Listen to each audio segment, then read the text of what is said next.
Awesome. Well, good evening. Good evening. My name is Vernique Williams. I am a member of the Historical Society's Board of Governors and a lead economic development manager at Florida Power and Light.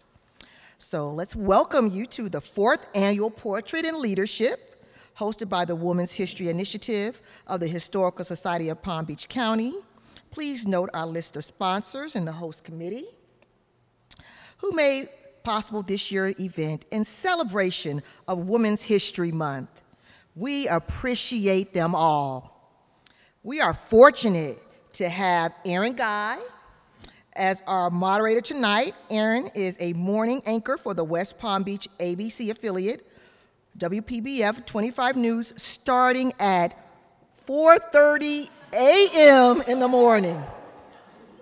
Superwoman, okay. So while growing up in Indiana, she always dreamed of becoming a journalist. At Indiana University, Purdue University, Indianapolis, she earned her degree in communication studies and journalism and a basketball scholarship. Okay, so now I know where to hide. Okay, gotcha. Erin began her journalism career in Oregon, then in Oklahoma at WPBF 25 sister station. She joined WPBF News in 2011. Erin is married with 2 daughters. And so now, please help me welcome Erin Guy. Erin. Thank you so much for being here. Thank you for having me. I said I walked in and I met these wonderful women, and it was the first thing I said is, this is important to me. I walked out of the house practicing spelling words with my 6-year-old, but I have 2 daughters. And so being a positive role model for them and letting them see the positive role models that we have in women right here in Palm Beach County is so important to me. So thank you so much for having me this evening. I love this panel. I love that we are going to have a conversation tonight. We want you guys to get involved as well, but we have 4 women who are so accomplished, so educated, and have done so much for Palm Beach County. I'm going to take a minute. I'm going to read their bios, but I'm going to read it like I don't have a prompter, so I'm going to actually read it because I don't want to get anything wrong because they've got so much going on. So we'll kick things off and then we'll ask some questions, okay? Jessica Claspy is the Palm Beach County Director of the Florida Sugarcane League. Born in South Korea, she has lived in many places. Jessica holds a bachelor's in organizational management and a master's in leadership from Palm Beach Atlantic University and is a graduate of 6 leadership programs. Before joining the league in 2018, she owned a clothing boutique and held leadership positions with Executive Women of the Palm Beaches Foundation and the Sweets Foundation. Jessica has served on many boards, including Leadership Florida and Leadership Palm Beach County, and is Vice President of St. Mary's Medical Center Foundation Board. Please welcome Jessica.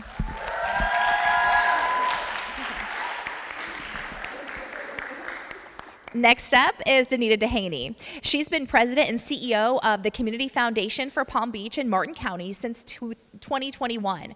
During the previous 25 years, she served as CEO of the FAU Foundation, Senior Associate Vice President for External Affairs at the University of Florida, and in numerous senior level positions at the University of Maryland.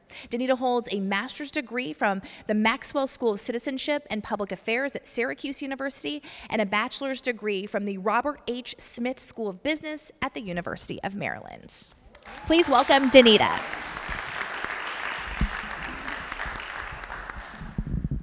Next up, Marty Latour. She's a partner in Bell Capital, a women's angel fund, and the director of marketing for the AID Group, a wealth management firm. Marty's from Illinois, where she earned her Master's of Arts at Lewis University. She's a former vice president with Wealth Advisor for BMO Private Bank and Bernstein Global Wealth Management. She was vice president for the Florida division of Pepsi Americas and a sales director for PepsiCo. She has loaned her expertise to many boards and current chairs of the Palm Beach County Food Bank Board, and she has been listed in Florida Trends Must-Know Contacts of Palm Beach County and the Palm Beach 100 Most Influential Business Leaders. Marty is an alum of the Leadership Florida Cornerstone class as well. Please welcome Marty.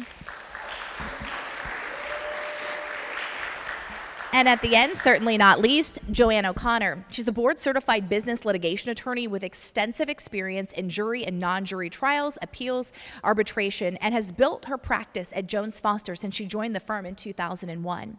Recently, she became the first female town attorney for the town of Palm Beach. A Massachusetts native, she holds a master's degree from the University of Florida and a law degree from Tulane University. Joanne has filled many leadership positions and is currently the vice chair of the Florida Bar's Federal Court Practice Committee and co-chair of the Palm Beach County Bar Association's Diversity Internship Program. Joanne is one of only 92 attorneys statewide on Florida Trend's 2023 list of legal elite notable women leaders in law. Please welcome Joanne. Now you see why I had to read it, right? I didn't want to get any of this wrong. All right, so we are going to dive in. We have some questions that we're going to ask, but we talked a lot before this started. We want it to be a conversation. So I may direct one question to one of the panelists, but then somebody might jump in. And then at the end, if you have a question, we would love to hear from you guys. So I'm going to go ahead and start. Jessica, we're going to start with you. You're up first. First off, let me welcome you as our first Asian Pacific American panelist. You've lived not only all over the country, but also in other countries. How has this affected your perspective when it comes to your role as a woman in business, being all over the world? Sure, thank you so much, and thank everybody for being here. So my father raised me as a single parent, and he was very adamant about me being out in the community, not letting other things avoid me from wanting to be a leader, right? So he's like, if you see help, you need to go out and do help. I was in Girl Scouts, I was in several things, so I never had the opportunity to just sit at home and not do anything. I was always out in the field, and I think that contributes a lot to what I do now. And so I have to say that my dad really instilled that in me, big time. Yeah, I like that. That's great. Danita, I'm going to go to you now. In your professional roles, do you feel like you're conscious of your gender, that you walk into a room and you're like, okay, you're counting the women in the room perhaps? It's hard not to be conscious of my gender when I walk into the room. But I learned long ago that I needed to put that aside because I didn't want to be judged through the gender lens. I wanted to be present, representing the role or the position that I had at the time, and to be able to give voice to whatever it was that we were trying to achieve. And I remember walking into a conference room, and it was a group of older white men, and I thought I walked into the wrong room. And so I called the athletic director, and he said, no, that's the room I want you to be in. And so I said, okay. But then I had to make that conscious decision, okay, they don't need to know that who you are. They can see that. Just be yourself and engage and participate. And that's what I do. Yeah, that's good advice. Joanne, do you think you deal with men and women differently at your work at all? Thanks, Erin. So I really try not to inside my firm. We have a great group of men and women. In fact, we have more than 50% women associates right now at my firm, which I'm super happy about.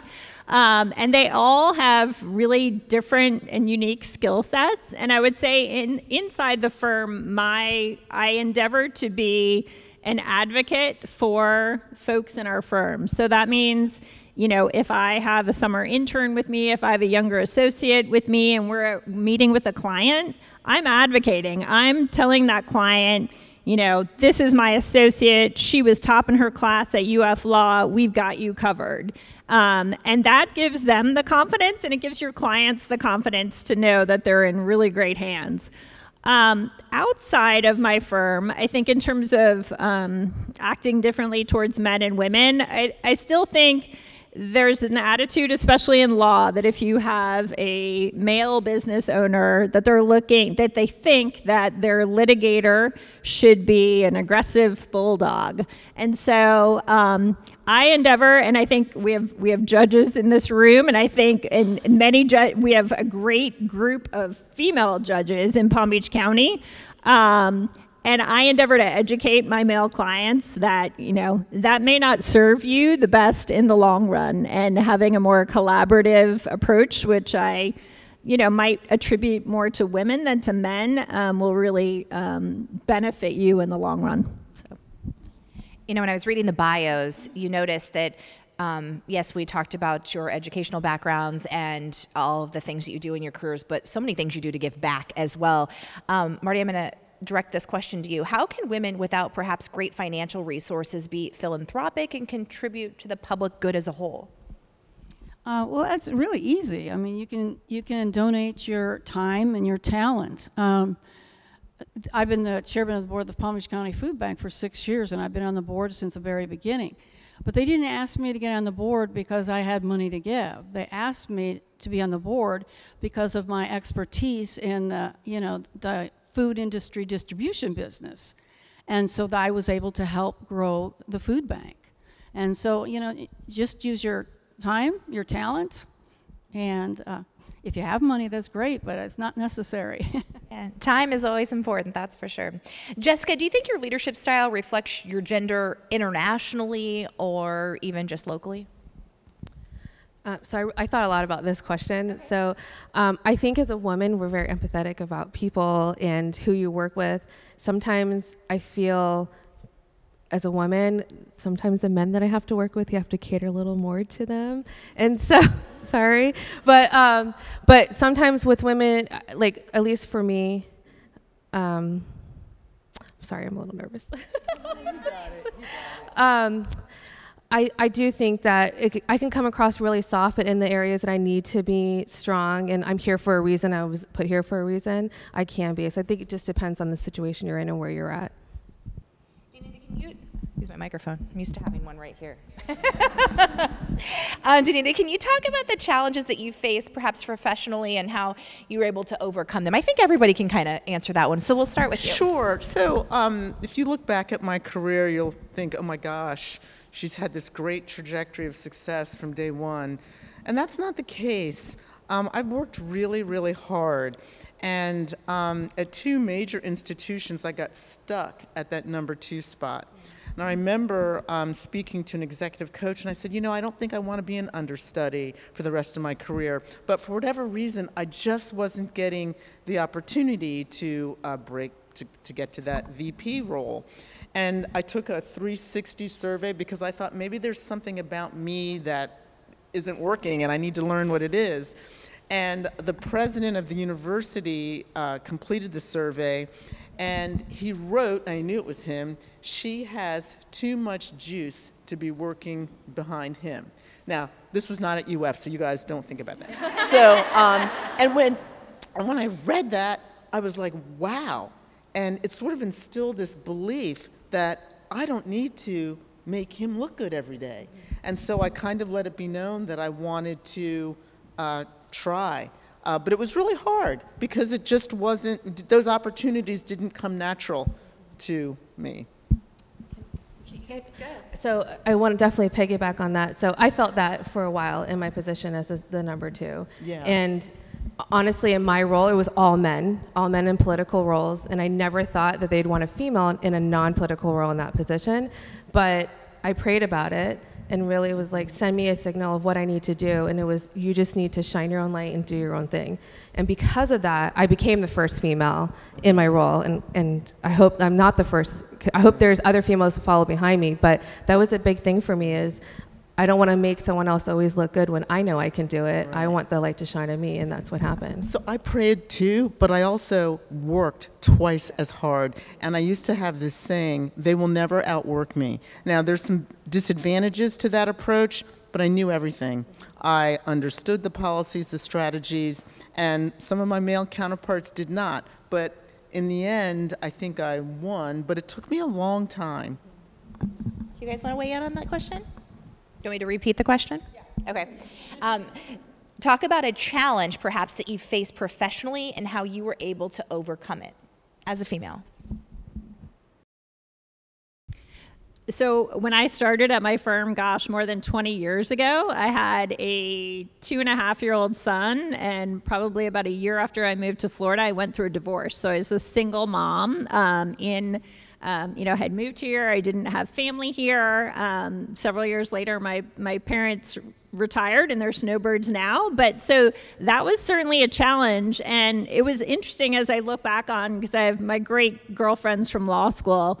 And what I think is interesting is I was married during law school, and my son was born a week before finals, my third year. If you if you had asked anyone in my law school class, like, I would be the one who would have been the stay-at-home mom all those years. And in my great group of law school girlfriends, we get together every other year or so. I mean, we have, probably half of them have made the choice to stay home or work part-time. And they're not necessarily who you would have expected. You would have expected that to be me, and it wasn't. And so that's something I'm very mindful about. And thinking of how difficult it is to be a female litigator. It just happened that I had taken 4 years off before I went to law school. I got out of law school. I did have a young child, but I was ready and excited to get my career started. So it was a little bit of a challenge, and also not going to a Florida school other than for my master's, but I didn't go to UF Law, so just building up a practice maybe took longer, but that was okay. So. Well, mine was a lot of work. I look back at it now and I think, oh my God, what was I thinking? But I was in a very male-dominated industry. I started out as a clerk. I actually was raised to get married and have children. So I was such a disappointment to my mother. But, I didn't even think about it at first because I didn't think I was a leader. I wasn't expecting to be a leader. And in this male-dominated industry, I finally realized I kind of want to do that. That would be fun, and I think I can do that. But if I hadn't said something, there's female-designated jobs and there's male-designated jobs. And if I hadn't said I wanted one of those male-designated jobs, I would never have gotten one because they never, ever thought of it. And when I did say I wanted to do it, they thought I was crazy. And it took a long time. I can't go on forever, right? It took a long, long time to break that, to get into just to get into a lower-level male-designated job. So you both said that it's important to just let people know, hey, this is a position I want and I deserve. And it's a matter of sometimes not just assuming that everyone knows that, even though it's something that you believe in. I'm going to kind of ask this to all four of you, if you don't mind, too, because I think it's important. Jessica, I'll start with you. How would you advise a young woman to deal with gender discrimination in her work life? Because unfortunately, we all kind of chit-chatted about it before. It still happens. It does still happen. I work in a very male-dominated world, and I don't see that a lot all the time. But in the community with different boards that I'm on or different committees, I do see that a ton. And I would say for someone, especially like me growing up, look for someone that you want to emulate, that you think has that in you, that can maybe help guide you through that situation. I've also gone out to people and pointed out to them and said, I saw what happened. It's not right. Let's talk about it. How can we move past this? Or to that person that's doing it to them. I'm a big advocate for sticking up for people, no matter where I'm at. And so I don't want to see it in my presence, and I don't want to see someone else go through that. Sometimes they can't speak up. They're afraid, whatever it might be. I will be the one to speak up. And that's just something, my dad raised me, like I said, and so he always says, it's a man's world, so pull yourself up by your bootstraps and keep going, right? So I'm a big person about, if I see something wrong in that area of like, just, I'm gonna give an example, when you're on a board and you're the only female and they're like, well, there's a secretary position open. I said, well, your fingers work just as well as mine, right? So, and I have no problem saying that, so, but I mean, so just because I'm that female doesn't mean I need to be in that role. And so I can be VP, I can be president just like you. And so, I mean, sometimes I'm a little outspoken, but in a funny way. You know what I would say to women today is to really be intentional about your preparation. I think often when a woman walks into the room, people have their biases. And you can support those biases or you can change them. And often the way that you can change those biases is your presence, your knowledge about the situation, and how you engage in that particular situation. You know, I've seen women that frankly weren't ready and used sort of feminine techniques and strategies that just didn't work. And so when I'm mentoring, and I have done a lot of that, it's first of all, know your stuff. be prepared or don't engage until you're ready. And then really think about your presence. And it's different for women, okay? Guys can dress differently and it's okay, but for women that's not the case. And I think you have to think about the image that you're trying to project and how you can create a sense of style for yourself that supports what you're trying to achieve through that meeting. That's good. Yeah, I mean, I would add gender discrimination. There's various levels, right? And so to what Jessica was saying, I mean, I think that if you are prepared and you are confident, then you don't let little things get under your skin. You don't let the male client calling you honey to get, or the opposing counsel calling you honey to get under your skin. You let it wash right off you and you keep moving, right? Because those aren't the things to get stuck on. Now, if there's something inappropriate that's said and another attorney or more senior person overhears it and doesn't say anything, because I think we try to, you know, call out and have an open dialogue about those types of things.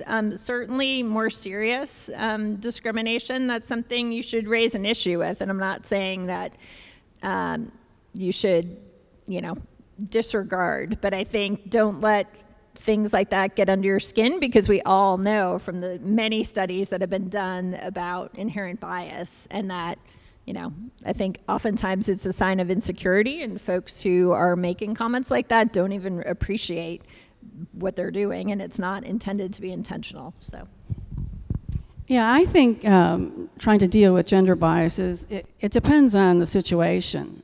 If you're in a large corporation, you have a HR department you can talk to, and maybe you have an ombudsman you can talk to.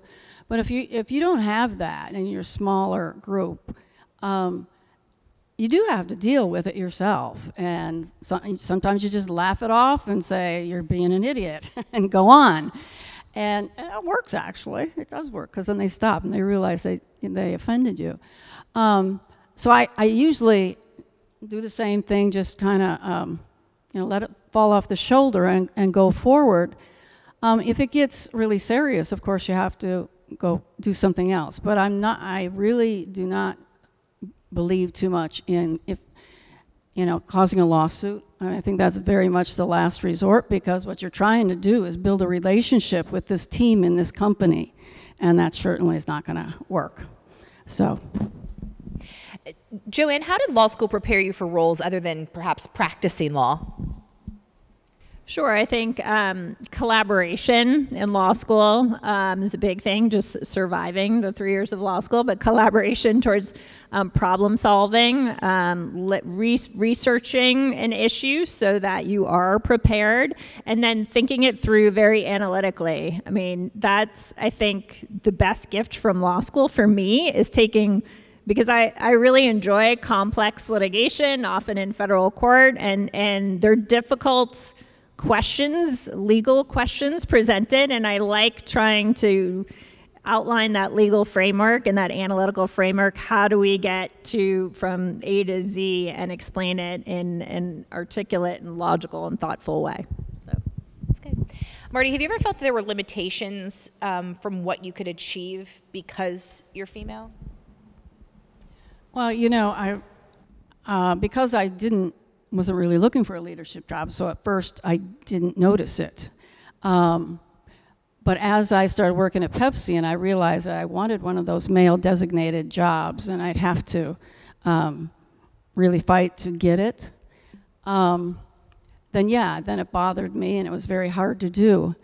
I recall very distinctly, this is a long time ago, but I very much recall it, a gentleman telling me that he was going to get this promotion that I wanted, and he wasn't even going to have to work hard for it. But serendipity, he wasn't good at it, so he was long gone while I was being promoted. So, you just have to work really hard, and believe in yourself. Yeah, 100%. I'm going to ask this to all of you, so we'll start with you, Jessica. When did you really know in your life that you were looking at some of those, as you called them, sometimes those male-designated roles, that you're like, leadership was for me, and my talents, my skills would be best suited for a leadership role. I really think it started young for me. I was in Girl Scouts because when you lived overseas, there wasn't like much things to do, and being a military brat. So I was in Girl Scouts, I was in sports, and I always just naturally kind of rose to those positions. More of team building. I think if the team can do it well, if our troop can do it well, we're all working together. So it just kind of came natural to me. I'm sure my dad definitely had some, his handprints on it, but I always felt like being a leader means you get everybody in the room together. Everybody in the room's on the same page. It doesn't matter what your title is or who you are. Everybody needs to feel equal. And I'm a big component for that, or advocate for that. So I think it just kind of came natural for me. Sometimes it's interesting when people tell me like, I want to look up to you. And I'm like, well, I want to look up to you. So, it's like it's interesting, but I really just try to lead with love and engagement with everybody. Danita? Okay, so true confessions. For me, I was a cheerleader. I was a cheerleader in high school, and I was elected captain. I went to the University of Maryland, and I tried out when I was in high school, made it as an incoming freshman, and then ended up being captain. 2 majority institutions, and I was captain. So, how did that happen? And without really knowing what happened, again, I really worked hard at knowing my stuff. And when you think about cheerleading, it's really about establishing relationships. And establishing relationships with the crowd, establishing relationships with the band, establishing relationships with your other teammates, even other athletes. And I loved that. And I found that it was very natural for me to stand up and speak. And I think I had this emotional connection with people and crowds that enabled me to know when to do what you needed to do to get everybody fired up. And I remember I come from a family of athletes, and so this was like on the lower echelon of athleticism in my family. And my dad used to say, like, really, what did cheerleaders grow up to be? I just don't know why you're doing this. And when I left corporate and got into higher ed, I said, so Dad, I'm still cheering, but now I'm cheering for universities in a different way. Now I'm cheering for Palm Beach and Martin County, and I love it. And those basic skills that I learned as a cheerleader are the same skills that I use today. The context, of course, is different, but it's really about understanding what people need in a given moment in time and giving it to them in the way that your organization can. So I didn't really realize I was a leader until it started happening to me. But once I got into a management job and saw the results I was getting compared to my male colleagues, then it dawned on me, and I said, you know what? I'm doing better than they are. And I mentioned this to my sister-in-law, and this has always stuck in my head, and it's been kind of like a pep talk to me anytime I needed it. She said to me, she says, well, don't you know, women have to work twice as hard as a man to be considered half as good, and fortunately, this is not difficult. Sorry, guys. So that was my rally cry the rest of my career. So my answer, I think, combines a couple things we've heard. The first is dating it back to high school, because same kind of thing, like president of the student government, editor of the student newspaper. I did those things because I was competitive and they were fun. And I continued to do those types of activities. And then I would say, further to what Marty said, I mean, actually, when I thought about this question, I thought, there isn't a single time in my professional life where I've thought, wow, I'm a leader at this point. And I think in that sense, maybe I'm a late bloomer, but I'm that worker bee, and I've just worked hard and happened to come up under some great mentors, both within my firm and with the town of Palm Beach, who's one of my principal clients at this point, and just, working together with folks as they advance in their careers as well. And just being the prepared person in the room, being the responsive and person in the room has served me well in that regard. going to go off script here for a minute. Don't get nervous. Not that big a deal. I was saying I have two little girls, and I know in my job we have interns that come through, or we mentor, and you guys have all mentioned mentoring, and we all could probably sigh a little bit thinking about the millennials, the Gen Zs, and what is coming. What are we getting into? My big question for you guys is, what advice do you give that young generation? What do you tell them? Specifically females, as they prepare to enter this particular career or a career. May I start? Yeah, okay. please. So this is the truth. And my generation, we were told we could have it all. And that was not true. It was really impossible to be married, to have a child, to have a great career, and to just have it all. It just didn't work. And so when I come across young women today, I try to help them think through, because they want to work, the kind of career that they can have that will allow them to be a wife and a mother if that's what they want. And so one of the things that I land on is law school, because I have a really good friend in DC who went to Penn Law, and she ended up getting a general counsel job at a firm where she can work 3 days a week because she wanted to be at the bus stop. But she also wanted to support the quality of life for she and her family. And I thought, wow, what a great strategy. I wish I had thought of that. And so I'm really honest with women today. And regrettably, in my generation, women weren't honest with us. And they sort of supported, I don't want to use the word lie, maybe the myth. And when I look at the friends with whom I went to college, there have been a couple of marriages. It's been hard and strange, and we're pulled in all these directions, and that actual quality of life piece we didn't get. And so I promised myself that if I was ever in charge, like I am now, and I have women on my team, I want them to be able to be there for their kids. So flexible hours, high, working from Zoom occasionally. But, it's different for women, and it's hard. And I think we need to acknowledge that and allow women the flexibility to contribute professionally, but also for those who are interested in being, a mom or with their family, that they have that option too. And I think that makes them a better employee. Well, I think you really have to be yourself and really work hard and be sturdy at it and be thoughtful of it. I must be a person who likes sayings, because I have another saying that I've had on my desk for 30 years. You have to be ready for risks and changes. And the saying is, how does one become a butterfly? You have to be willing to give up being a caterpillar. You have to want to succeed so much that you're willing to give up being a caterpillar. And so, as you're working hard and you get stuck, you go to those things that just motivate you. But you can't do it without working really hard.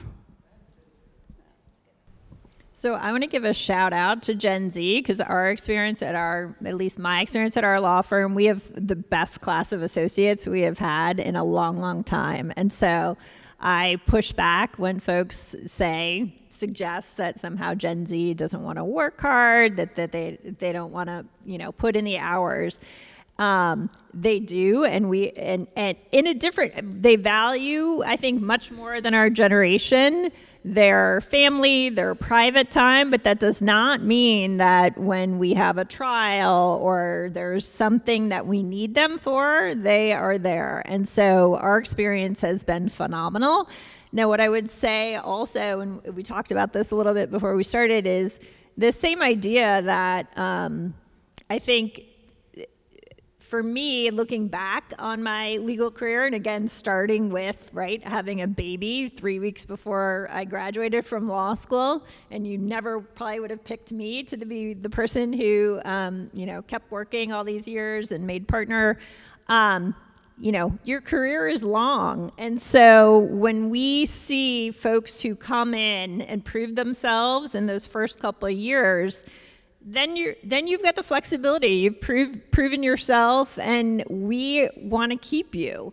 And so we will work to make that happen. And I think we recognize that our associates are going, folks have life changes happen to them. And so if we can keep you and you're a superstar, we want to keep you. But on the other hand, I'm a litigator, and being a woman litigator and having a family is tough. And so it's not for everybody. And so as much as I would love to have more women making it through that glass ceiling to the partner level at our firm and to increase those percentages, I recognize that some opt for that general counsel position where they can work remote 3 days a week. And if that's not something that we can provide, it just isn't, right? But that doesn't mean it's not the right, authentic choice for that individual. I think that is such a good point about Gen Z, is learning from them, and the fact that they do appreciate that time, and almost understanding that, I know that for myself, I had my foot in both camps. So I was raised by, boomers who was work. You can have it all. But then at the same time, I'm a millennial, and it's like, well, there has to be a balance. So I think they have introduced a bit of a balance in my workplace. And so I'm grateful for that. I'm trying to learn from them. Let's see, what can we go here? Do you need to talk a little bit about, actually I'm going to go with Joanne if that's okay. Has the awareness or preservation of Palm Beach history played a role in your work? Absolutely. So my law firm is celebrating its 100th year in Palm Beach County this year. Yay. We were founded by 2 University of Florida law graduates in 1924 during the start of the land boom in West Palm Beach. And so, I've been at my firm now for 23 years, which is a long time. Right after 2001, I started. And so wearing my hat at Jones Foster and really feeling like our firm has been an integral part of this community. Also, since I was a baby lawyer, I was working for the town of Palm Beach on their litigation matters. And you'll see Leslie Smith, the former mayor of Palm Beach, her picture's on the wall right down there. Palm Beach has had a number of prominent women mayors, so Leslie Smith, the current mayor, Donnie Moore, the past mayor, Gail Coniglio. So they've had some great female leaders running Palm Beach. Never a female town attorney. My partner, Skip Randolph, though, was the longtime town attorney for over 40 years. And it's just been really great to have that, not only the legacy of my firm, but working hand in hand with a client like the town of Palm Beach that our firm has been connected with for so many years. And we are part of the history. We know the, matters that have come up for the town over the years. And it's unique for sure. Jessica, as you've participated in group activities when it comes to leadership, can you compare your expectations of the role of gender to perhaps the reality of the experience? That's a great question.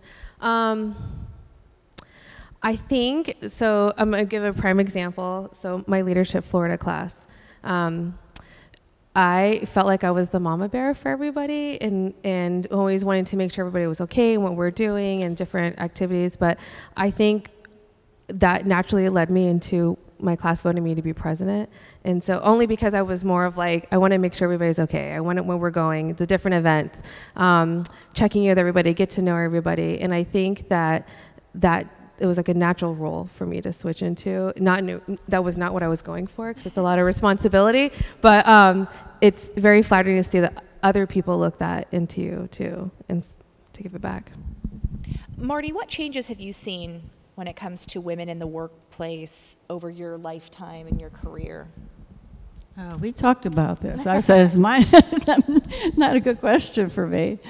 Well, obviously, I've seen a lot of changes. I mean, coming from a career that there was no women in management, period, and then really going through a really, really growth period where we were promoted. There's a lot of women at work. I mean, now I have women working for me as a manager. You know, so it got really good. But the reason I said that is I feel like it's gone backwards a little bit in the last, 5-10 years ago or so. And so I feel bad about that for the people who are coming up, and hopefully, that will wake people up and go back to fighting for your rights. And so what's the answer? Do you guys, I mean, if you feel that way, is there an answer? Well, I think it gets to a point where people get so upset about it that they get together and do something about it. Because there's always a catalyst that changes something, right? And I think we're getting to that point. Interesting. I'll say that there was a catalyst that changed in athletics administration at the Division I level. Many years ago, I was the senior associate athletic director at the University of Maryland, and Debbie Yao was the athletic director, and she and I were the only two female AD and senior associate AD in the country at that time. And the other Division I AD was a woman named Barbara Hedges, and she was at the University of Washington, and it was very difficult. I was on the AD track, but it was really difficult. And if you look at the number of female athletic directors today in Division I, it's exploded. University of Virginia has a fabulous woman running that program.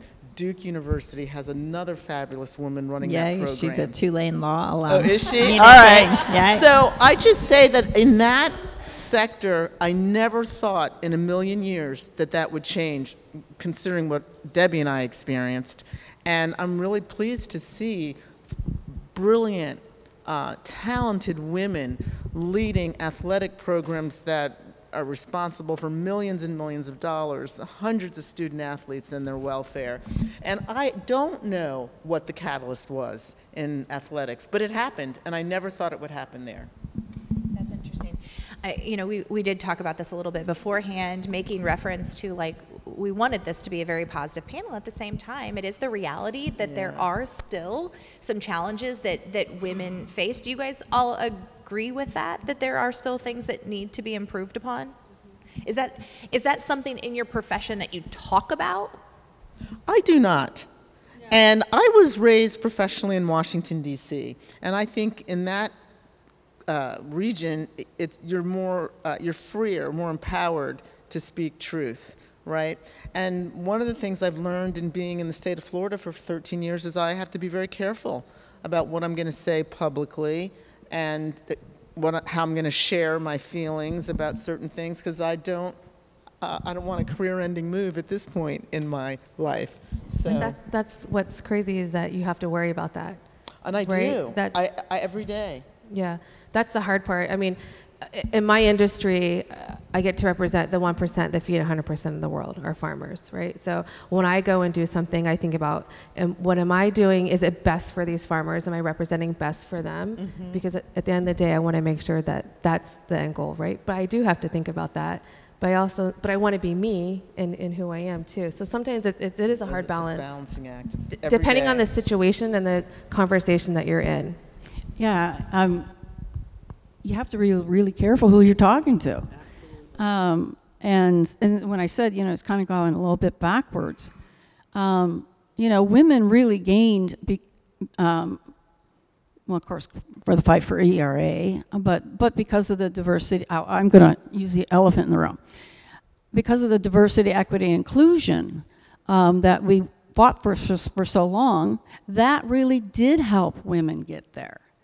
And I think now there's so many people talking about getting rid of that, but you have to be careful who you're talking to. If you're working in a firm that wants to get rid of that, or a school that wants to get rid of that, or, so that's why I said earlier, I don't want to end on a depressing note, but I think we've lost some traction.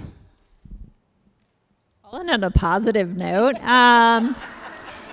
it started, so when I moved here 23 years ago, I came from New Orleans, which you would think South, probably not so progressive. And I certainly had instances, interviewing for jobs. I remember after my first year of law school, I interviewed with an oil and gas firm where literally I saw the older senior partner write down on my resume, married. And again, like, you know, clearly thinking I was married, I'd be the one to have kids, and then here I still am, right, all these years later. But New Orleans was surprisingly progressive for women. I found I lived there for 2 years after law school. I clerked for an amazing female federal judge who was a wonderful mentor. And then worked at a big law firm in New Orleans. And they were, you know, finding that, you know, they were hiring more women than men. They were the top of their class at Tulane or LSU, and those were the ones they were hiring. So it was really great. There was, my firm in New Orleans had multiple tiers of partnership where you could go off the partnership track in terms of hours and pay and that kind of thing. And so they were really kind of ahead of the times.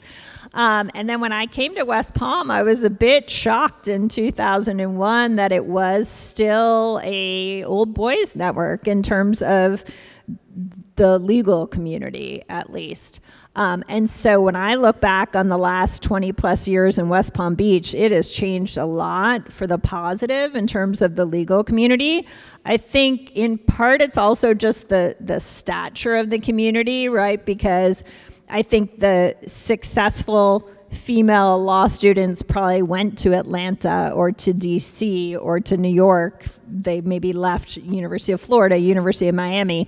And now West Palm, as it's grown, is an attractive place to be for a young person. And so we're getting great female candidates, great minority candidates who are coming here as their first step rather than later in their careers. And so I'll end with that. Well, and for what it's worth, I actually don't think of it as a negative conversation. I think it being positive that you're so brave and so confident enough to share what is honestly the reality. And I think that that's what it is. All right, so here's my last question, and it's for everyone. And then we're going to open up the floor. So if anyone out there can think of something to ask these wonderful women, you're up next, okay? So the last question for all of you, and we'll start down here where we started. We'll end where we started.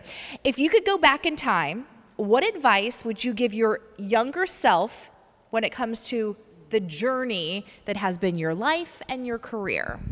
So for my career, I would not be afraid to ask for more money. That is for sure. You know, it's nerve-wracking to ask that, like, am I worth it? You are worth it, but how much, right? And then if finding out other people make different things, that's definitely something in my current position. I'm like, you want me? This is what I am. This is where I'm at. I'm here. You see it in me. I can take it to the next level. And I really try to empower that, especially to other women that I mentor. Like, ask for that. Don't be afraid to ask to be at that table or at that door or that committee or that board. Just don't be afraid to ask. And if you are, ask someone to ask for you or open that door for you. Definitely. Wow. For me, I would tell her how important it would be to have confidence and belief. And if any of you believe in metaphysics, it's, you know, seeing it, feeling it, using all your senses. I would have told little Danita that. And I would also say, and this is something I tell my team today, is, you know, Tim Tebow said that it was not the will to win that mattered, it was the willingness to prepare. And when I use that lens to coach people up, when you dedicate yourself to preparation, it actually instills confidence and it instills belief. And that's something that I would tell a young Danita, that if you do that, you'll get there. So I did mention that I was raised in my family to get married and have kids. There's 5 of us in the family. So if I could tell myself back then, I would have told myself, you can be whatever you can be.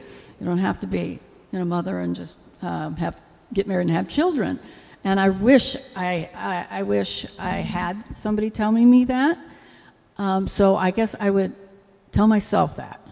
You know, do what you want to do. And it's probably, if you find what you're really interested in doing and love it a lot and work hard at it, then you're doing that. And so you don't, you know, you just, I don't know. I think you just really have to listen to yourself and do what you were born to do.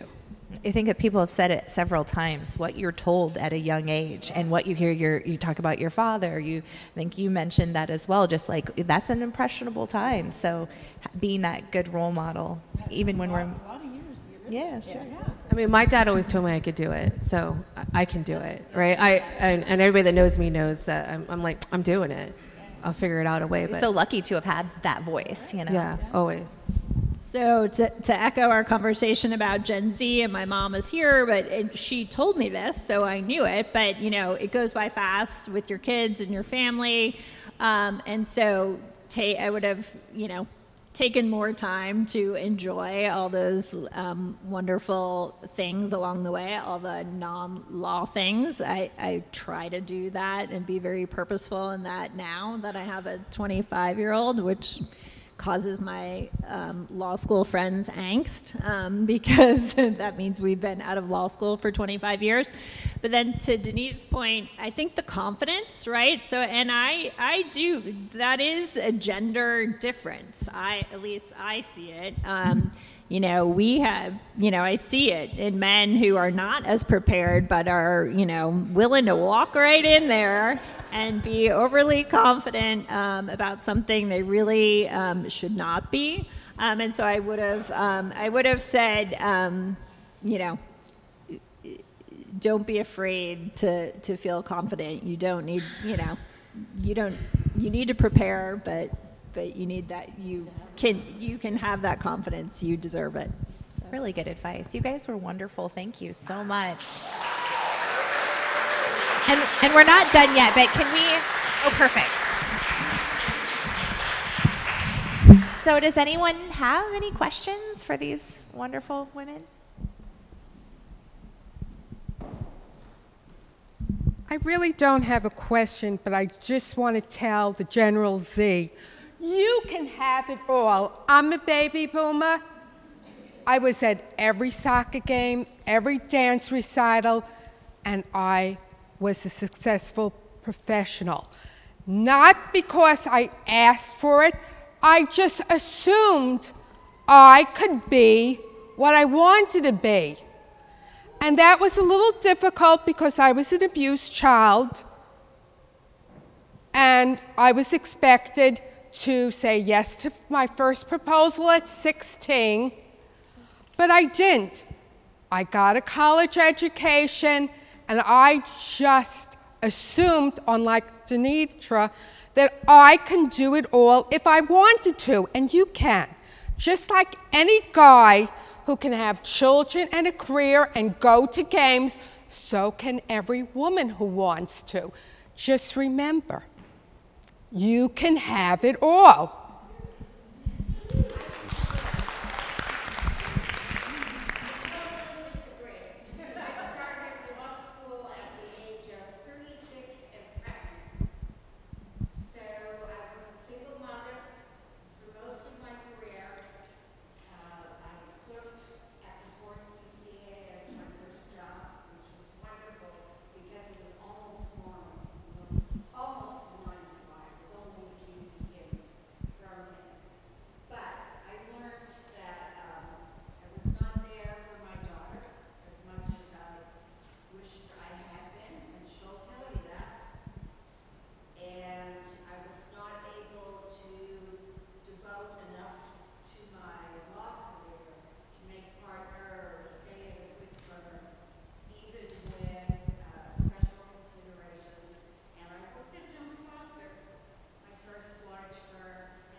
Subjective, right? Having it all is subjective to each person, but we appreciate both perspectives because it is so true. I mean, we could all go back and forth with that. For me, I wasn't the world's best mother, and then I was not the world's best attorney because I had to. Well, thank you very much for sharing.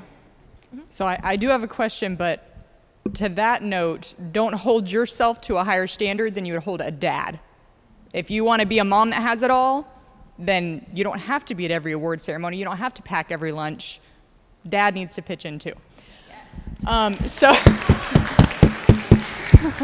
So my question is, I think that probably everybody in the room, especially the females, would agree that a strong female support network is important, but do any of you have examples of or common intrinsic values you've seen in your strongest and most powerful male advocates throughout your journey to success? Are you asking that to me? Any of you. Well, I will say that I'm where I am because of white males. And I am grateful, humbled by it, and I think, so you got my mantra, right? I prepare and I show up on time. And I think that just gets noticed. I make my boss look good. I feel like that's my job. And I can look at every big job that I received, and it's because of a white male that saw something in me, and I'm grateful. And I would add to that, I mean, my partner Scott Hawkins is here, the chair of our firm, who's been a fantastic advocate for women at our firm. Our former chair, who is my mentor, Sid Stubbs. When I said that I endeavor to advocate for our associates and our summer associates and all those at our firm in terms of, you know, when we're before a client, they did that for me and gave me the credibility in front of, you know, the older white male clients who we were working for. But they, without hesitation, said, you know, when I was an associate, here's my associate Joanne. She graduated summa cum laude from Tulane Law. She clerked for a federal judge. She's got this. She's going to be writing the brief. And so I would say do that in your own workplace, like for your summer interns, and let your male colleagues see that you're doing that, and have that become part of your workplace, just how you operate, so that you're lifting each other up in that way. So for me, in this current position, it was 2 males that put me in it. I have 2 bosses that are equal from 2 different companies, and I wouldn't be here in this role if it wasn't for them believing in me and seeing that. So I am definitely very grateful for them. Well, if you're in a male-dominated company, the only way you're going to get ahead is with a male. I mean, I'm kind of like, what? So I never had somebody I would say that was my mentor, but it was all the men in the company who, you know, as I was promoted, it obviously was men who did it. Any other questions? So I may be asking, and I'll acknowledge it, but I actually have a theory of leadership. I wish more women were in leadership. And you look back at, I can identify many very effective women in leadership. Nancy Graham transformed this city. She was pushy, she created enemies, but she got stuff done and she stayed focused. Deb Schwinn, president of Palm Beach Atlantic, Ava Parker, president of Palm Beach State, Cami Abernathy, dean of engineering, the recent dean of medicine at UF Law. And I've had a chance to work with Marty, Danita, and Joanne, who's a star, Jones Foster, truly a star. A few things that I'll just observe. I think women have a moral authority when it comes to leadership that I think is not always present with men. I'm not sure I can fully explain it, but there's like, let's just get focused on the real issues, fellas. And sometimes I think testosterone gets in the way. I'll acknowledge it. I've been in litigation where it's the women who've said, you know, we got to break through the ice here and solve the problem. And I don't know, maybe it's a calling back to our 3rd grade female teachers who we all are scared of. But I think there's an element to that, frankly, and there's a moral authority that comes with a willingness to focus on the key issues. Joanne's right. Be the smartest in the room. That will win the talent and dedication and smarts will win the day every time. And do not undersell dignity. We don't stress dignity enough in our culture, but a dignified woman who comes in and says, Judge, this is really the way I see it, there's a power to that. There really is. And we need more of that in our culture. Anyway, Joanne's a real star. This is a big topic, and I'm glad I had a chance to hear it. Thank you. I think we have time for one more question. One more question from the audience? Anyone? Yes, back here, one of our amazing volunteers. My professional life was one of those very balanced male-female professions in the IT world. But many times I've heard tonight, work hard, work hard. And something in me always like slightly cringes when I hear that expression. And then when I hear an expression like, do what you love and you'll never work a day in your life, my soul gets real happy. So I wonder if you could just comment on that contrast a little bit. So that's a really great observation and insight. And when I was making a career change from corporate to actually athletics, friends said, do what you love, do what you love. Well, what I loved was fashion. And I sewed, and I used to make all of my clothes. I would copy what I would see in Bergdorf Goodman's catalog. I'd go to this great fabric store in DC where they bought after the designer's cut, and I would do what you love. Okay, I'm going to start my own business. And it was Danita Dehaney Designs. And I was able to build up a cadre of clients, and it was hard. It was hard because they didn't see fashion the way I saw fashion. I had to figure out how to accommodate their shape for what they wanted. I did a woman's wardrobe for the Kentucky Derby, and it was very hard to balance what I knew would be right with what she wanted. So I had to study that and study that. And then after about 2 years, I realized I can't make any money doing this. It's taking too much time. And so I went back to my hobby, and I just sew for myself. But it was hard to do something that I love and turn it into a prosperous career. And that's just me. I hear that all the time. If you do what you love, you never work a day in your life, because George says that all the time. But, I think you got to add another thing to that. Do what you love, but you better be good at it. And if you're not, you better find something else. So I love what I do, love what I do. And sometimes I feel like I'm not working because I love sharing. But my volunteer work keeps me much busier than my work that pays me, I think sometimes. And so my staff can definitely attest to that. But I really do think if you love what you do, you don't feel like you're working ever. And I'm constantly, it may seem like work, but I don't feel like it's work because I'm very passionate about it. But the volunteer stuff does sometimes feel like work. That was our last question? It was. I believe so. Wow, wonderful. Thank you guys so much. Thank you all. And of course, another round of applause for our wonderful panelists. You guys, you were great. Thank you. Thank you so much for having me. If my two girls can grow up and be anything like any of these four women, I would be more than proud. So thank you for what you do, and thank you for all your contributions to Palm Beach County. And if you're up early at 4:30, I'll be there tomorrow morning.